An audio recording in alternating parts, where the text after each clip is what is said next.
Erin, welcome to the podcast. Erin Pash, founder and CEO of PashCo, is a pioneering mental health thought leader who translates complex psychological concepts into actionable insight that bridge clinical practice with everyday well-being. As a licensed therapist, author, and speaker, she advocates for progressive approaches to mental health care that emphasize accessibility, destigmatization, and whole person wellness. Her expertise in therapeutic innovation is demonstrated through her decade-long leadership of Ellie Mental Health, which she built from concept to a nationwide network spanning 256 locations across 42 states. Pash's unique blend of clinical knowledge and organizational vision has established her as an influential voice reshaping America's approach to behavioral healthcare.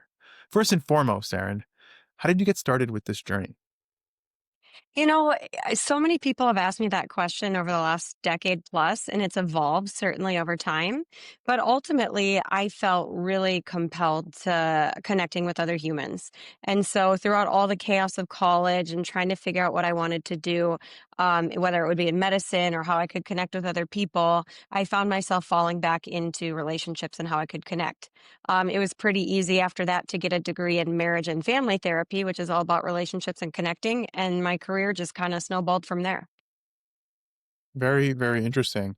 Um, so, can you tell me a little bit more about the type of people you help? Yeah, so it's varied throughout my career. I really got started before I became this business person, working with vulnerable adults and families. So we're talking kids, we're talking about people who needed maybe supports and services from the county. And that evolved into trying to create and reshape how we could help some of those vulnerable populations, which I like to say was kind of my first taste of entrepreneurship. Was like, how could we do something that's been done the same way different?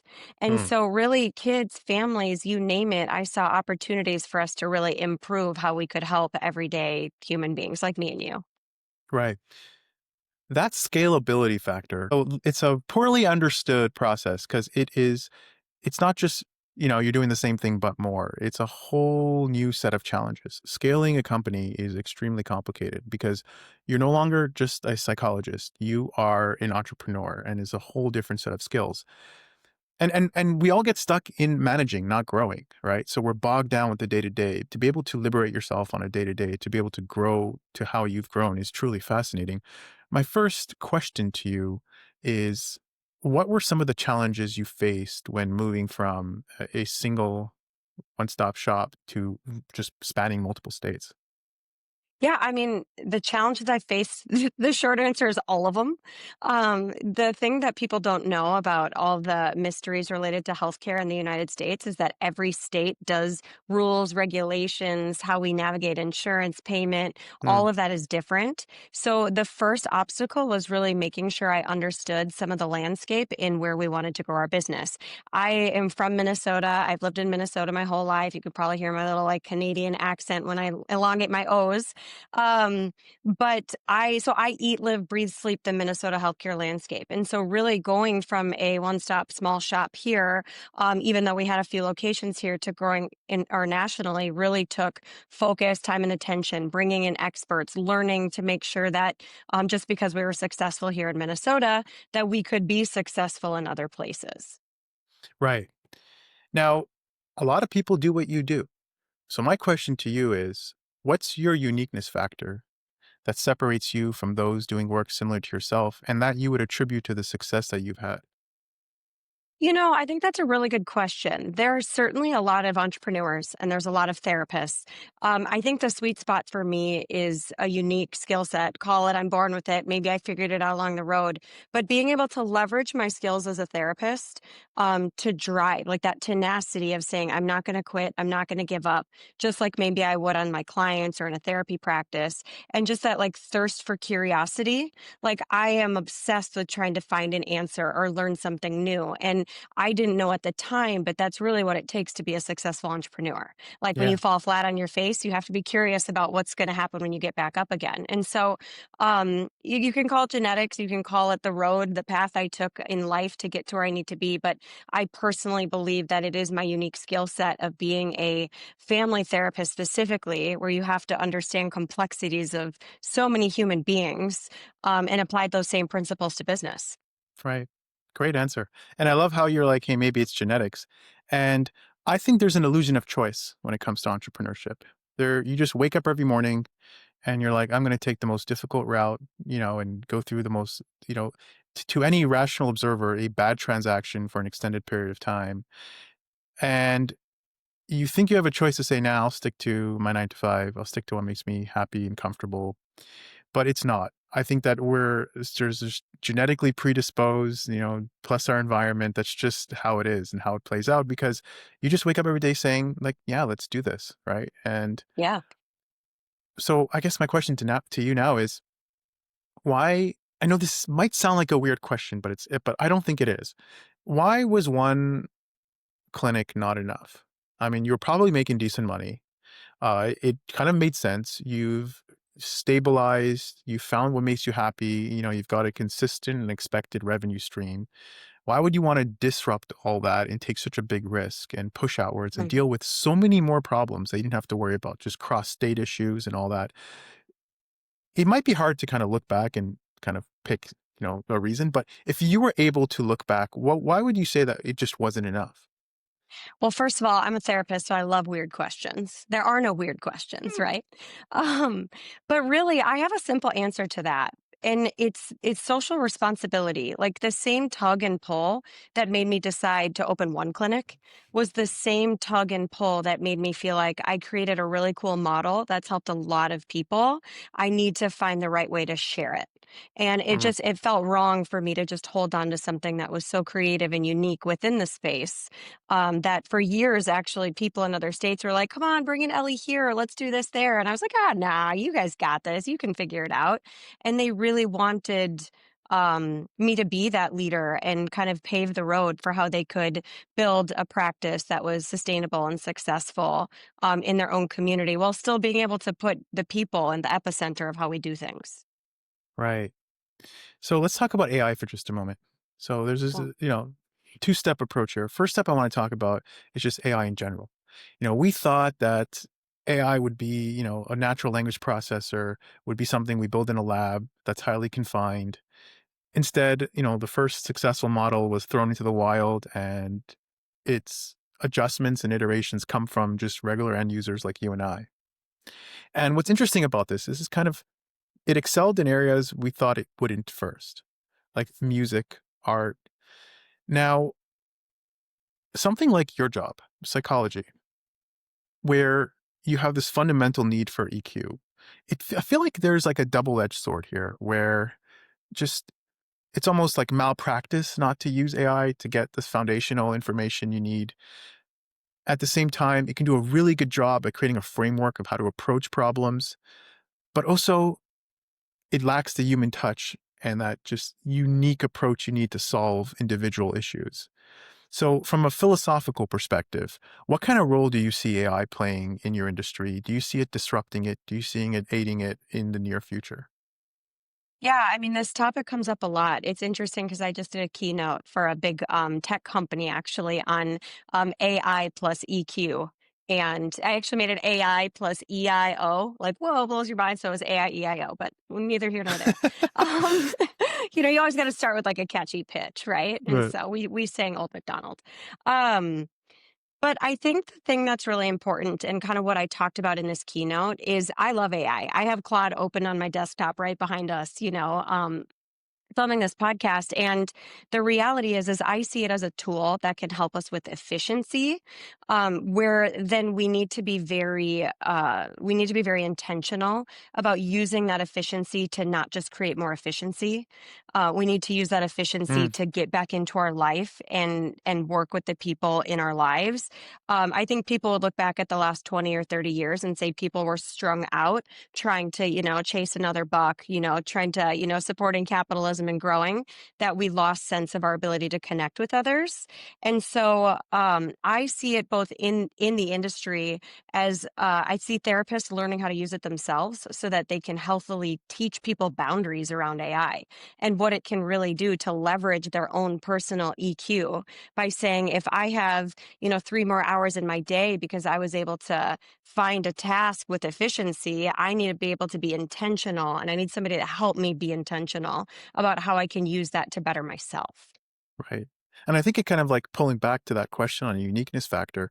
I think broadly speaking, AI really can help you with the stuff that you can patternize and delegate. And what makes you truly exceptionally you are things that you should triple down on.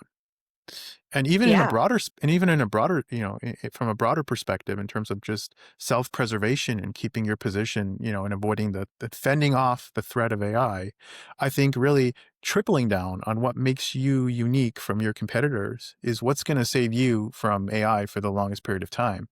Now, moving internally, how are you leveraging AI to attract customers and just to become more efficient when operating, within the company? Yeah, so at LE Mental Health, I mean, I am still on the board and I'm still very much an active shareholder. My new venture is Pash Company, where we're creating social wellness apps, right? Like all about social health. So the stuff we're talking about. And we use AI every single day. And it really is, like you said, to streamline the efficiency, to do marketing, to do the mundane and the tasks so that we can spend our time and space in that creative mindset, that like human brain energy, which is what makes us unique. I always remind people that like AI can come up with 100 great ideas, and it still takes a human to make it feel human. You know, you have to be able to turn that great idea into something that's really relatable. And a robot and a computer can't do that. And so it allows us to, a lot of times people would say that you're wasting time in those brainstorming meetings if you're not following your rocks or doing everything that you need to do to be productive. And I say that's like where the magic is made. And so AI can create project management as formulas so that we can actually spend time creating things that are really special and unique. Hmm. Speaking of time, Erin, you sound like you do a lot. And raising 6 kids, from what I see, I grew up in a family of 9 siblings, so I know how crazy it could get. Now, one of the biggest problems people face as an entrepreneur is you're always trying to become more efficient. And you don't realize this often, but it creeps up on you. You start cutting every other aspect of your life, right? It just makes sense. More is better, right? In order to do more, you optimize here, you optimize there. And before you know it, you're starting to cut out your own personal life. Or your work life just intrinsically bleeds into every aspect of your personal life. And you've blurred the lines between work hours and non-work hours. And a part of that is even not even a problem. You enjoy what you do so much. But it comes at the expense sometimes of your partner, your family. How do you and I feel like this is way bigger of a problem than people realize. And I speak to myself here. How do you separate, or how do you view that separation between your personal and your work life? I've had people ask me this question for a long time. I'm And asking I you a think ton of questions that everyone Yeah. asks you all the Well, time. no, but what I like about it is that it's shifted so much. Like over the course of entrepreneurship and the way you get support, like I would answer this question differently if you asked me 2 years ago or 5 years Right. ago. And so I love being asked it now and having that like real like overarching reflection. But I think the reality is that I think there's two kinds of people. And I think you can change and kind of go in between them your entire career, even as an entrepreneur. And there's the people who want to be able to experience their life in real time. And therefore, they can have like very diffuse boundaries. I can have my email on my phone. I can have Slack. I can have notifications. I can have all that stuff because I can be doing it while I'm on a boat day with my family, because I can take a boat day with my family, right? And then there's other people who can't really function with their own wellness within those kind of diffuse boundaries where there's just kind of fluid, and other people need those boundaries. And I've seen it work for both kinds of entrepreneurs. I'm the kind that when raising lots of kids and having a really active and rich social life, I would much rather be able to go on the 14-day vacation knowing I'm going to have to stay plugged in and respond to emails, than try and take it as a time to just like be completely cut off and recharge knowing I've got 1,000 emails waiting for me when I come back. And so I think it really is 6 to 1, half dozen to another. And I've found myself, even in the course of my last, 10, 12 years of entrepreneurship, that it ebbs and flows of which balance method I need based on what's going on in my life. Hmm. Well said. Another Thanks. question. Hopefully, someone didn't ask you this one before, but when we're young, we're hungry, we're chasing success, there's feeling of accomplishment of putting endless hours into something and see it turn to something beautiful is truly a good feeling. And in some ways, you've done a lot of that, and you've kind of reached those milestones, and you've gotten those feelings. Now, my question to you is, has your perspective on life, now that you've gotten those things, did you feel like they were the most important things? Have they caused you to reevaluate your priorities? And given what you know now, if you can go back in time to before you started the company, would you do anything differently? Oh, I would do 1,000 things differently because, hindsight is always 2020. And I think one of the most beautiful parts of being human is that you can't, because it forces you to learn and look at the future differently.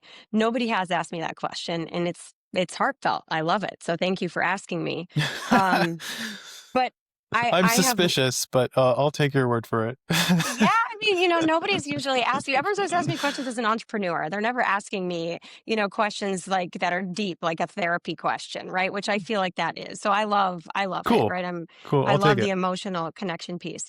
But I think the reality is there's a lot of regrets I have about how I spent my time. And at the same time, it's so hard to like your life can't be what it is today if you didn't make those sacrifices.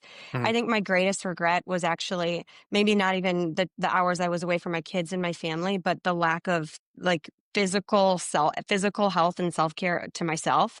Like when I mm, think about some of the most stressful moments and the way that I let those like eat away at me, and now what I know about stress and how it like can take years off your life. I'd be lying if I didn't say that I sometimes think about like, man, how many years of my life did I cut short with engaging in that much stress that was optional? And so I think that's the perspective I look back on. And all I can really do is, every day going forward, try and implement better stress management strategies, really practice what I preach in all aspects of my life, and really like listen and learn to my body of what it needs so that I can make better choices as I keep growing. I'm not going to stop entrepreneuring. But I have to find a way to do it in a way that's more balanced and healthy. good answer. Being a psychologist and understanding how the human mind works, do you feel like you're one of those people that are really good at giving advice to other people, but you just like have a hard time doing it yourself?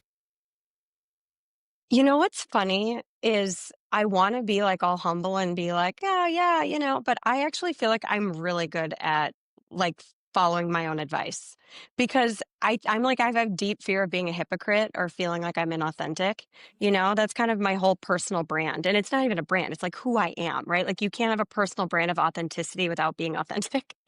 But I'm, like, deeply committed to it because I feel like it's the one thing that holds human beings back, Mm, right? Is just, like, be yourself however that is. And if you need help figuring out who that is, like come to therapy and we'll figure it out together. Um, but I am constantly, I'm still a human being. So do I always do the right thing for couples when I'm fighting with my husband? No. Like I sometimes go total like rage monster because like I said, I'm a fully functioning human being. And I know that when those moments happen, I can take a step back and apologize and come forward and do the things and have the conversation. So, not always in the moment, but I like to think that my career has helped create a space for like deep reflection, which I don't think I would have had not without my therapy skills going into entrepreneurship and business. And it's enabled me to really like really take care of my relationships, both in the workplace and outside, so I can get really honest feedback from people too. It used to be like, oh, am I just paying my friends to work for me? And then they would give me really honest feedback, and they were really committed to making me better. And that's when I was able to take a step back and realize, like, you can't do this alone. You can't do this by yourself. And you have to be willing to, like, get the feedback and the critical advice from the people that you're surrounded by.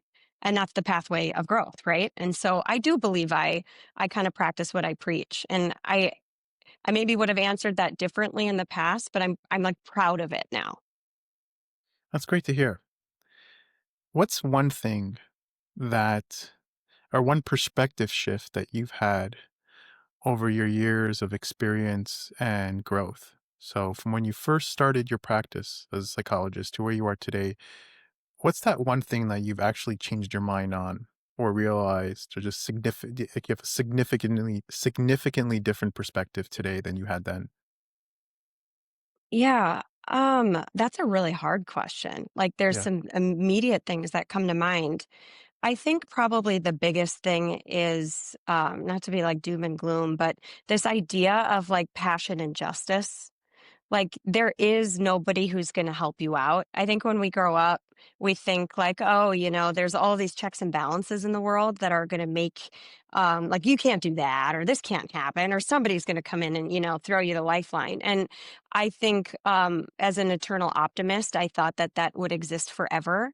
And I Yeah. think those are the hard realities, right? Like, nobody is gonna bail you out.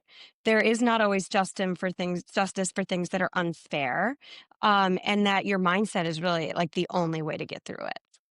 Yeah, that's a conclusion that a lot of us might come to. It's like when we're kids, we look at our parents as being this authoritative figure who's got this umbrella and takes over us and takes care of us. And, they're people we go to when we need help, almost like they're just inherently more knowledgeable and understanding and have more levers in life to pull if when we need them. But when we become those people, we realize that we're just as clueless as we were when we were kids. And it was it was a false sense of security done out of love. And yeah, I think that's a great perspective because we are somewhat alone to some capacity in this world, but that's not always a bad thing. It forces us to take responsibility for our actions, to become warriors and fight through life and become strong and become resilient and become agile. But I think that was a really good answer. Now we Well, were talking, thanks. yeah, we were talking about your past. I want to talk a little bit about your future. So if I were to put you in a time machine and you'd go 5 years into the future, who would Erin be and what kind of company would she be running? Well, I hope I'm a better version of a constantly growing version of the same person I am today. I'll have a couple of kids graduated from high school, which means a little bit more travel freedom, right? But my hope is that I'm still running Pash Company because we really serve as like an incubator for socially responsible and healthy businesses. I really have learned that I love the mid-level entrepreneurial phase. So I want to grow businesses to sell them and let other people, turn my speedboat into cruise ships, where they can decide the direction they want to take them. And so I love that creative energy. I love being surrounded by people I've worked with in the past. And so as we continue to build out the Pash team, it's fun because I get to bring back some of the people I had worked with in, previous lives and, get to have a lot of fun. I will say that future Erin, I think, is doing a better job of balancing. I've learned so much. I don't need to spend 5 hours learning what a P&L is from the School of Hard Knocks. I know how to read those now. So I think I inherently, even though I have the same amount of drive, I have a little more time because there's just some, it's that pool of knowledge. So like I made a pie this weekend and I've never made a pie. I didn't even know I really liked pie, but I made a pie. And so I also hope that Erin in 5 years is taking time to make pie, as an entrepreneur and like slowing down and just saying like, I'm leaving today to go do this thing or that thing. And again, continuing to practice what I preach from like a social health responsibility. Just by talking to you for what it's been like a half hour, I get an impression that you're nothing but an endless wealth of knowledge and lots of wisdom.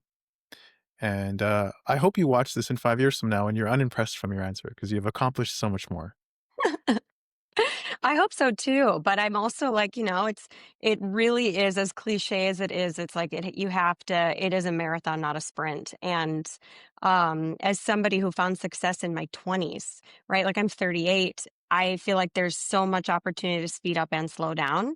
And I'm Right. also kind of like here for the ride. Like, let's see what direction it's really going to take me in because the learning, the curiosity, the tenacity, all the things that brought me to here still live in here and still exist. So Right. I'm just as excited as you are to kind of see what happens and where we go. But I do have I do have a path. So How can people get in touch with you, Erin? you can email me. They can find me at the pashcompany.com. Can follow Mhm. me on Instagram. Erin Kelly Pash is my handle on Instagram. I post lots of fun things about business and just that wealth of knowledge you speak of. But that's probably the best way. Thank you for your time, Erin. Thank you so much.